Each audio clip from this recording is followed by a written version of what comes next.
What's up mga kababayan, Just That Matters here. Dito sa video natin ngayon ay ating panoorin o pakinggan itong mga nagbabagang balita. Nagbalik tanaw nga itong si Ka Eric Celis dito sa kanyang naranasan sa pagharap sa huwad na committee na kung saan isa din siya sa mga nabiktima ng cite in contempt na dumalo sa Kamara. Grabe talaga. Nawika nga niya itong mga pulpul na kongreso malakas ang apog, mga bully at wala sa tama ang kanilang ginagawa. Partikular na nga dito sa dalawang mamang pulis na sina General Wilkins at PNP Colonel Grialdo. Na mantakin nyo yun mga kababayan, nasa hospital ngayon itong si PNP Colonel Grialdo dahil sa na-opera ito na ngayon ay pinasundo ng tuwadcom upang maipakulong lamang. Nasaan ang awa nyo, mga pulpul na kongreso? Pero bago ang lahat mga kababayan, huwag nyo po sana kalimutang mag-like at subscribe para updated ka sa mga uploads ko araw-araw. At yun na nga mga kababayan, dahil sa ginagawa ng mga quadcom pati ang mga abogado at mga judge na meron tayo sa ating bansa ayaw na makialam pa sa usapin na ito. Dahil sa mga ginagawang pang power trip ng mga pulpul na young guns nila tambali sa bungit. Saan tayo pupulutin mga kababayan? Saan pupulutin ang bansang Pilipinas? Kung kaya naman hindi ko na patatagalin pa, ito na ang buong video. Grabe sila, sir, sobrang manigaw, walang respeto. Opo, kaya nga nang sinigawan niya ako na gusto mo ipakontempt kita, tumayo talaga ako. On December 5, at pagtayo ko, I was expecting na talagang aristuhin ako. Sinabihan niya ako na, huwag kang bastos. Sinagot ko siya, hindi ako bastos, nagpapaliwanag ako. Are you daring and challenging us to cite you in contempt? Sinagot ko talaga, yes. So sabi niya, baka hindi mo magustuhan ang gagawin namin? Sabi ni Akop, so be it. If the nation will see na ang mga invited resource persons sa loob ng kongreso na ito, sa August chamber na ito, are denied of their rights and constitutional fundamentally guaranteed rights, so be it, it must be seen by the people. Yun po talagang naging sagot ko sa kanila. Tumaas ang boses, nagpakita talaga ako ng resistance and opposition to them. Thank you, Lodi Bacol, for your pagpapakulay.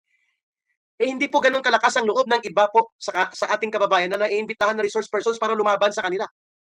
Hinawakan ako sa balikat ni General Naptaas ang kanilang House Sergeant at Arms, ang kanilang House Sergeant at Arms, retired general yan sa police. Kinuha kong kamay niya. Huwag mong idiin ang kamay mo sa balikat ko, hindi ako arestado. I am a resource person here. Sabi niya, kalma ka lang. Sabi, kalmado ako. Ginigiit ko ang karapatan ko, wag mo kong pigilan dito. Nagkasagutan kami, pinatayan ako ng microphone. But because my voice, I can speak loudly, naririnig po sa hall habang ako'y sumasagot sa kanila. Talagang sinabihan ko sa kanila, this committee and Congress are not above the law. Hindi po sila lagpas sa ating batas, lalo na sa saligang batas. Ang nakakalungkot na wala ng boses, nagbulag-bulagan, nagbingi-bingihan at nagpipipipihan. Naging pipi po, bulag at bingi ang Supreme Court, ang mga abogado, ang Commission on Human Rights, at pati na po si Mr. Marcos na presidente ng Pilipinas, who should be the first one to make sure that the rights of the people are respected at all times, especially by members and officials of government. Fatima Alamada, thank you sa pagpapakulay. Mountain Mover Health, hindi ko kompleto. HIA, Mountain Mover HIA, thank you sa pagpapakulay ninyo. Sa mga kababayan, nakaka-high blood talaga, nakaka-stress, nakakagalit. These are normal emotions that we can feel kasi tao tayo. At hindi na po tama ang nagagawa. Isang abnormal na damdamin at isipan mayroon ang isang tao kung sa gitna ng ganitong mga paglapastangan at mga kagaspangan ng paggamit sa poder ay wala po tayong mararamdamang pagkagalit at pagsimpatya sa ating mga kababayan. Wala na ba silang pag-aalinlangan na ituwid yung kanilang mga mali dahil unang-una hindi nila nakikita kung ano ang kamalian nila Yun yung nakaka-frustrate sa mga bumubuo ng quad committee na yan, at tapos aaray sila sa pagbabatikos ng marami, Marlon, as if sila ang biktima. Pang ilan na bang biktima itong si Colonel Grijaldo, Marlon, at si... Hindi lang yun, pati si General Villanueva. They cited in contempt. Alam mo pa, medyo parang hiyang-hiya naman ako. Sila pa may ganang masaktan. Samantalang yung mga pamilya at yung mga resource person na lang na mga pinakulong nyo sa pamagitan ng pagsa-cite in contempt, yung pamilya nila hindi rin ba nasaktan? Lalo at alam nila, kaya lamang sila inimbitahan doon sa pagdinig sa Quad Committee ay para lamang maging resource person. Pero dahil kapag hindi nila gusto ang sagot, pag hindi nila gusto ang testimonya ng resource person, anong kinalalabasan? Hindi pa pinapakulong nila, pinapadetain nila. At ang masaklap, kanina lang, kaya kahit ube, pauwi na lang kami ni Pamela. Minarapat pa namin. Minarapat pa naming maglago ngayon kasi nakarating ko sa impormasyon namin at nauna ho, brinake ni ano, no? Ni Ma'am Brinake ni Harlika. Ma'am Maharlika na si Colonel Hector Grijaldo Ikukunin, Marlon. Eh, nasa Kukunin. hospital pa nasa ni Mama. hospital, bagong opera sa Balikat po yata. Frozen shoulder. Hindi ko alam. Grabe Basta naman. may inopera sa kanya. So may open wound. May open Sa ganun. wound, oh. So bibit-bitin mo yan. Wala pang clearance ng doktor. Sandali, kung nasa ospital, ang reason why he was cited in contempt is because of his absence? Sabi. Oo daw. Ha? Eh, nasa ospital nga Nasa yung hospital mama. nga. At saka may, di ba? Ganito ka ano yan eh. Ganito ka hindi tumatanggap ng tunay na katwiran ang WAD committee. At ganyan katindi ang injustisya sa loob mismo ng House of Representatives, At Marlon. ganyan din sila abuso sa kapangyarihan. Oo, no? Tapos, yung mama, kamo, nakaratay sa hospital. Nagpapagaling eh. Bagong opera. So, Bakit wala ang sabi katwiran. ni Ma'am Harlika kanina sa vlog niya, yung, anong tawag sa officer na yun, yun ang huhuli na? Yung Command- Sergeant at Arms Oo. ng House of Representatives. Yung osaan nandun Oo, na, pinipick oo. up siya, susunduin. Nang Susunduin. naka-ano siya, Habang nakalatay. So, ang naalala ko bigla sa kwento to, Pam, yung nangyari kay Yusek Laika, di ba? Ginawa nila yan sa Chief of Staff ni Inday Sara Duterte. Vice President yun, ha? Si Vice President Sara Duterte. At ang kanyang Chief of Staff ay may ranggo na Undersecretary yata or Assistant Secretary appointed by the President as the appointing power. Mga kababayan, ha? The middle of the night, hindi siya convicted dahil power tripper lang ito sila Martin Romualdez. Pinatayan sila ng ilaw at ng internet at tubig doon sa building kung saan po nakabantay si Vice President Sara Duterte sa kanyang Chief of Staff na si Attorney Lopez. At bigla after several few minutes, dumating po ang mga Kabastusan, no? pulis, ang mga opisyal at mga personnel ng PNP at pilit na kukunin si Attorney Lopez the middle of the night without prior notice, hindi nakapaghanda, bibit-bitin at i-remit sa National Women's Correctional Center, which is a jail facility for convicted female criminals.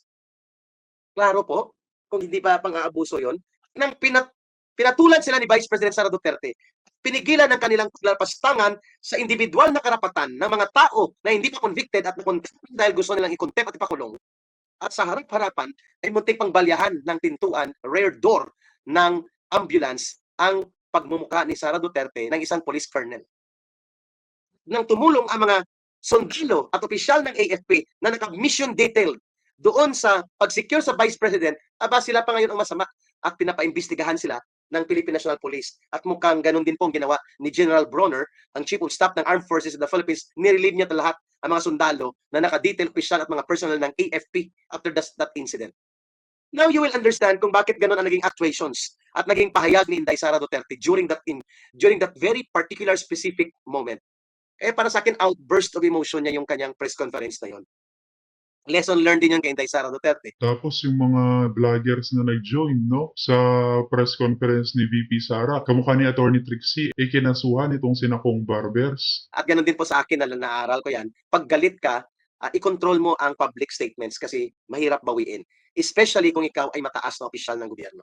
The outburst of emotion may sometimes be justified, but it may sometimes be a boomerang.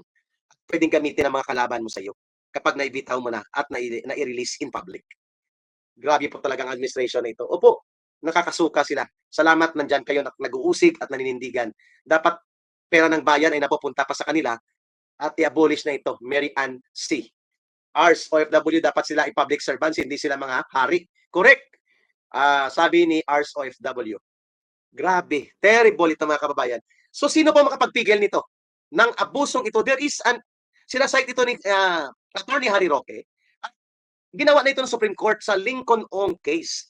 Doon sa paghari-harian din ni former Senator Dick Gordon at ng kanyang committee ba sa Senate Blue Ribbon Committee hearing on the formally issue na gusto nilang atakihin at ikawin kay Duterte at kay Bongo na ito daw ay pinagkapirahan during the pandemic na hindi naman nila ma-establish sapagkat lahat po ay mahal ang supplies all over the world due to the supply and demand situation dulot ng pandemya, nagkakaubusan po noon ng mga supply. So hindi nila ma-establish.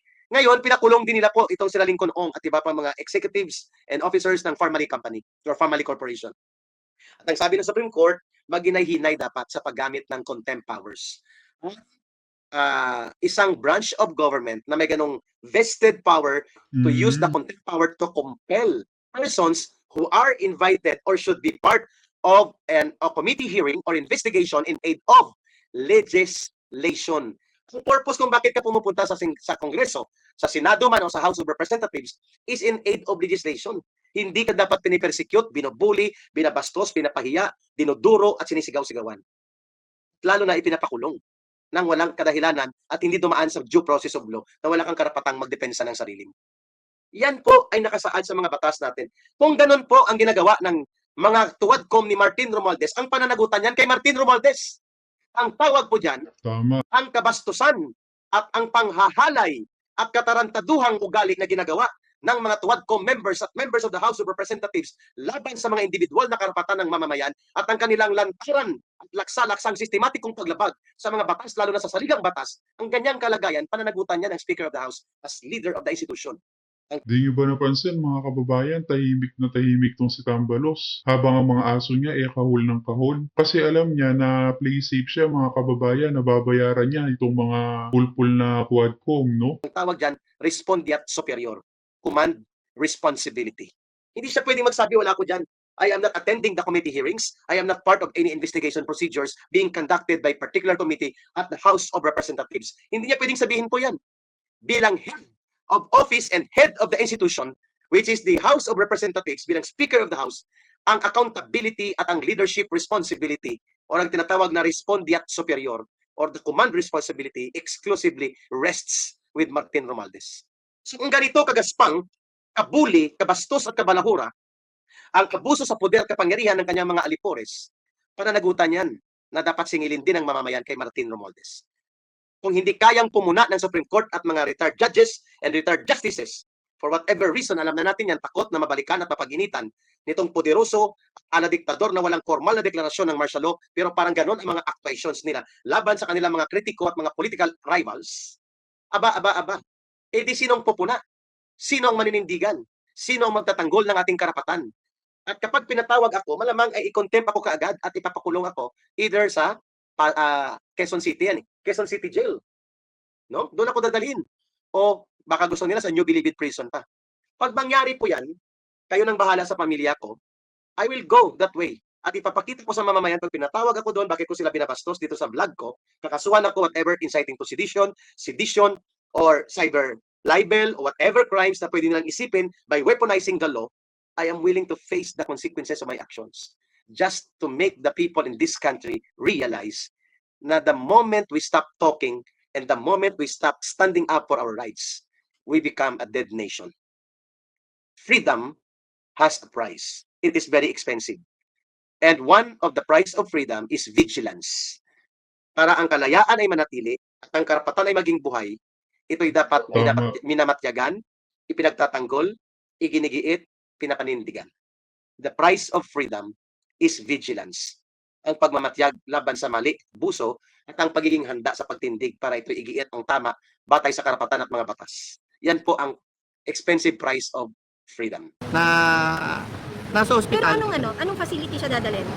Saan? Yun ang walang linaw. Mantalang yung kay General Wilkins, sinight in contempt nila pero hindi nila agad in-execute. Sa January 30 na lang daw.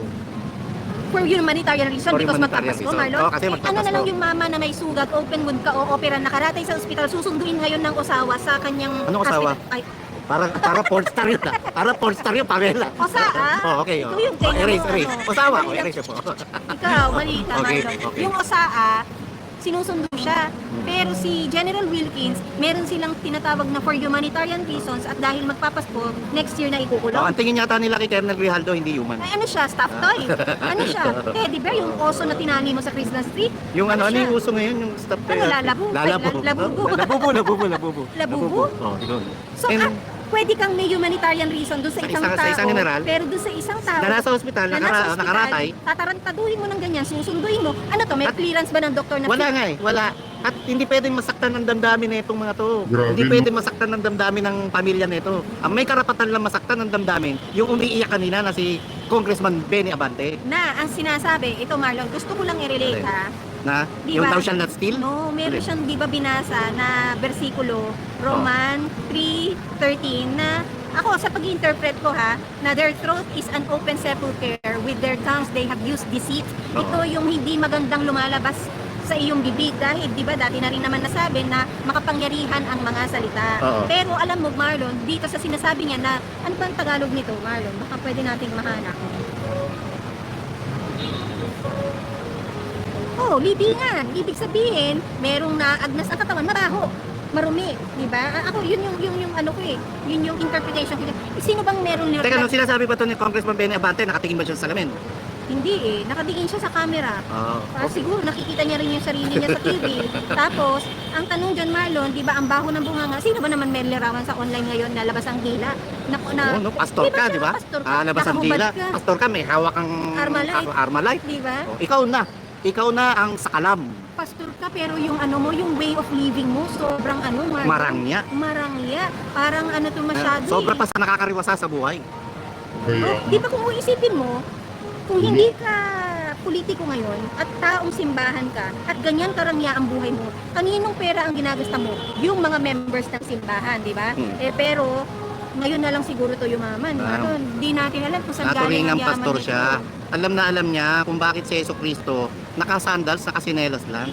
Di ba? Dahil namumuhay ng Ang ano lang, di ba? Na simpleng buhay. payak na pamumuhay. Oo. Nung siya ay nagkatawang tao, kaya kayo mga kababayan, no, na kung itong si Abante tumatakbo sa inyong lugar, huwag nyo nang iboto dahil wala kayong makukuha dito. At kayong mga miyembro niya sa sekta, umalis na kayo dyan. Sapagkat kung gaano kahuwad, no, kapeke ang iyong pastor, magiging huwad o peke rin ang pananampalataya nyo. Kaya huwag kayong pabubudol dyan kay Abante, mga kababayan. ayan, binigyan mo kami ng mga bersikulo mo. Iba, bato namin sa iyo. Wala lang, isa lang ibabato ko, thou shall not Steal, steal. yung pagiging banal-banalan mo.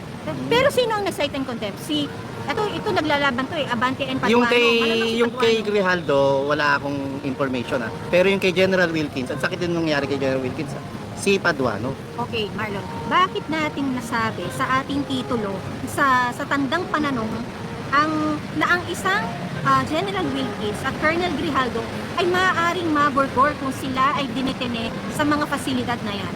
Dapat pala sinama natin sa title, no? Oh. Natandaan nyo ba mga kateka Edwin, na last week, lumabas yung information na may namatay na military official. Borgor.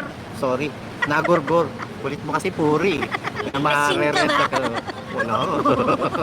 Ito yata, pagkagpapatagal na antok eh. Hindi, di ba, si Colonel Lando Escalona ba yun? Yun sa Jago, di ba? General to. General ba to? O Colonel? Not sure, teka, check ko Alam ko, Ay, alam ko to, Marlon. oh, Ito yung nagpunta ng ito yung walkout king sa isang Kasama command yan. conference. kasama yan. Permission to leave Oo. dun sa command conference, Oo. di ba? Pero, siya yung nagkaroon ng issue, Marlon, no? Oo. Sa kampo niya, sa kwarto niya mismo sa loob ng kampo, Marlon. Na Yes. siya ay natagpuang unalive. Yes, tama, tama. Na Ano ko niya? expired, ika nga.